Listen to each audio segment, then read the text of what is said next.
Put a label on something too soon, it loses its possibility. Mic drop.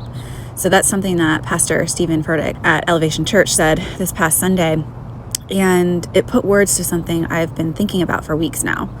He used a health example. So a child given an early diagnosis starts to live as if that diagnosis defines them. They think, feel, and behave inside that box, right?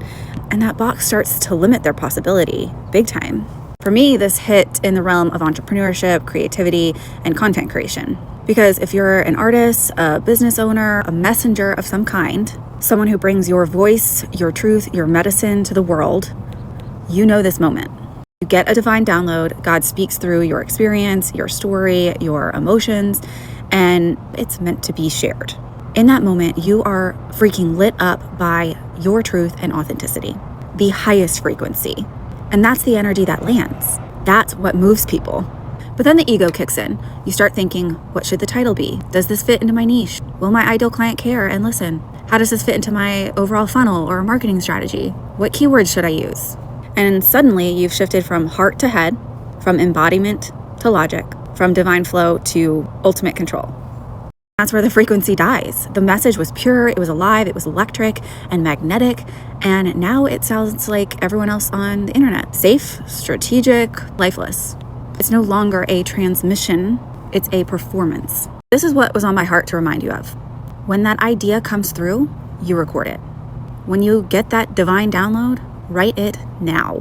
When you get that nudge, speak it out loud. Later, you can shape it. You can trim it in CapCut, get help with ChatGPT on your title, weave in the SEO, craft a caption that supports it all and will convert.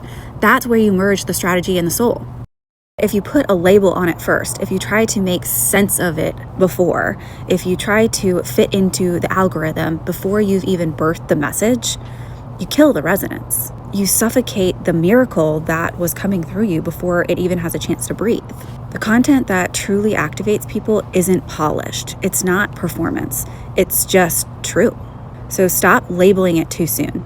Stop over-planning the message that God's trying to speak through you. Your frequency, your embodied truth is what makes people move. It's what makes people follow, share, save, buy. Let that come first. The strategy will always follow.